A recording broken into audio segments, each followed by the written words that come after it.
Penguin Random House Audio presents The Stranger in the Woods, The Extraordinary Story of the Last True Hermit, by Michael Finkel, read for you by Mark Bramhall. How many things there are that I do not want. Socrates, circa 425 BC. Chapter 1. The trees are mostly skinny where the hermit lives, but they're tangled over giant boulders with deadfall everywhere, like pickup sticks. There are no trails.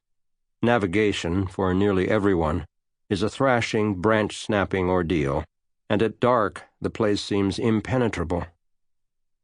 This is when the hermit moves.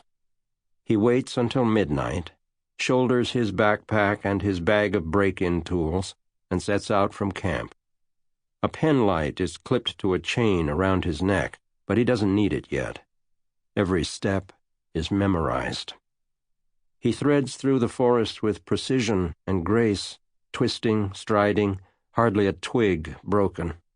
On the ground there are still mounds of snow, sun-cupped and dirty, and slicks of mud. Springtime, central Maine. But he avoids all of it. He bounds from rock to root to rock, without a boot print left behind. One print, the hermit fears, might be enough to give him away. Secrecy is a fragile state, a single time undone and forever finished. A boot print, if you're truly committed, is therefore not allowed, not once. Too risky. So he glides like a ghost between the hemlocks and maples and white birches and elms until he emerges at the rocky shoreline of a frozen pond. It has a name, Little Pond, often called Little North Pond, though the hermit doesn't know it. He's stripped the world to his essentials, and proper names are not essential. He knows the season intimately, its every gradation. He knows the moon, a sliver less than half tonight, waning. Typically he'd await the new moon. Darker is better. But his hunger had become critical. He knows the hour and minute. He's wearing an old wind-up watch to ensure that he budgets enough time to return before daybreak.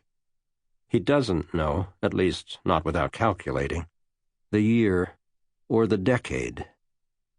His intention is to cross the frozen water, but this plan is fast abandoned. The day had been relatively warm, a couple of ticks above freezing. The temperature, he knows. And while he'd hunkered in his camp, the weather had worked against him.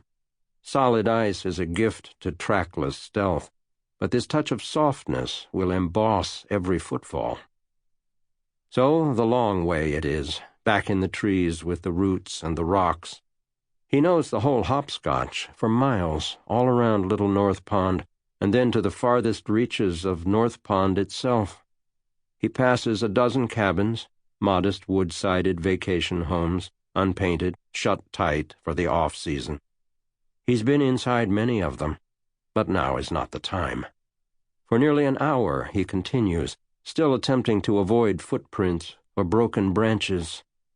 Some roots he's stepped on so often that they're worn smooth from repetition. Even knowing this, no tracker could ever find him. He stops just before reaching his destination, the Pine Tree Summer Camp. The camp isn't open, but maintenance has been around, and they've probably left some food in the kitchen, and there's likely leftovers from last season. From the shadow of the forest, he observes the pine tree property, scanning the bunkhouses, the tool shop, the rec center, the dining hall. No one. A couple of cars are in the lot, as usual. Still, he waits. You can never be too cautious. Eventually, he's ready. Motion-detecting floodlights and cameras are scattered around the pine tree grounds, installed chiefly because of him, but these are a joke. Their boundaries are fixed. Learn where they are and keep away. The hermit zigzags across the camp and stops at a specific rock, turns it over, grabs the key hidden beneath, and pockets it for later use. Then he climbs a slope to the parking lot and tests each vehicle's doors. A Ford pickup opens. He clicks on his penlight and peeks inside. Candy. Always good. 10 rolls of Smarties, tossed in the cup holders. He stuffs them in another pocket. He also takes a rain poncho, unopened in its packaging, and a silver-colored Armatron analog watch. It's not an expensive watch. If it looks valuable, the Hermit will not steal it. He has a moral code. But extra watches are important. When you live outside with rain and snow, breakage is inevitable. He vectors past a few more motion cameras to a back door of the dining hall. Here he sets down his canvas gym bag of break-in tools and unzips it. Inside is a pair of putty knives, a paint scraper, a Leatherman multi-tool, several long-necked flathead screwdrivers, and 3 backup flashlights, among other items. He knows this door. It's already slightly scraped and dented from his work, and he selects a screwdriver and slots it into the gap between the door and the frame, near the knob. One expert twist, and the door pops open, and he slips inside. Penlight on, clamped in his mouth. He's in the large camp kitchen, light flashing over stainless steel, a ceiling rack of sleeping ladles. Right turn, 5 paces, and to the pantry. He removes his backpack and scans the metal shelves. He grabs 2 tubs of coffee and drops them into his pack. Also some tortellini, a bag of marshmallows, a breakfast bar, and a pack of Humpty Dumpty potato chips. What he really desires is at the other end of the kitchen, and he heads there now, takes out the key he'd collected from beneath the rock, and inserts it into the handle of the walk-in freezer. The key is attached to a plastic 4-leaf clover keychain with one of the leaves partially broken off. A 3.5-leaf clover, perhaps still lucky yet. The handle turns, and he enters the freezer, and the evening's entire mission, all the meticulous effort, feels immediately rewarded. He is deeply, almost dangerously hungry. Back at his tent, his edible supplies are a couple of crackers, some ground coffee, and a few packets of artificial sweetener. That's it. If he'd waited much longer, he would have risked becoming tent-bound from weakness. He shines his light on boxes of hamburger patties and blocks of cheese, bags of sausage and packs of bacon.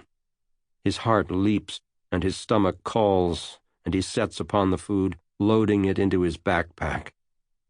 Smorgasbord. Chapter 2. Terry Hughes's wife nudges him awake, and he hears the beeps, and he's out of bed like a spring uncoiled. Game on. Quick check of the monitor, then a dash down the stairs where everything's in place. Gun, flashlight, cell phone, handcuffs, sneakers. Duty belt. Duty belt? No time. Forget the belt. Now jump in the truck and head off. A right onto Oak Ridge, and then left in a half-mile, accelerating down the long driveway to the pine tree camp. Headlights are off, but the truck's still noisy, so he throws it in park and vaults out of the cab. He continues on foot, fast as he can, though less agile than usual. The lack of a belt means his hands are encumbered with gear.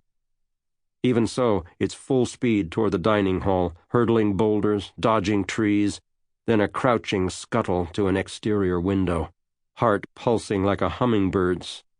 From his bed to the window, in 4 minutes flat. Hughes takes a breath. Then he cautiously lifts his head and steals a peek through the window, straining his eyes against the dimness of the pine tree kitchen. And he sees it. A person carrying a flashlight, the pale beam emanating from the open door of the walk-in freezer. Could this really, after all these years, be him? It must be. Hughes is still in his pajama pants, and he pats the clip-on holster on his waistband to make sure. Yes, his weapon's there, a little Glock 357 SIG. Loaded. No safety switch. Sample complete. Ready to continue?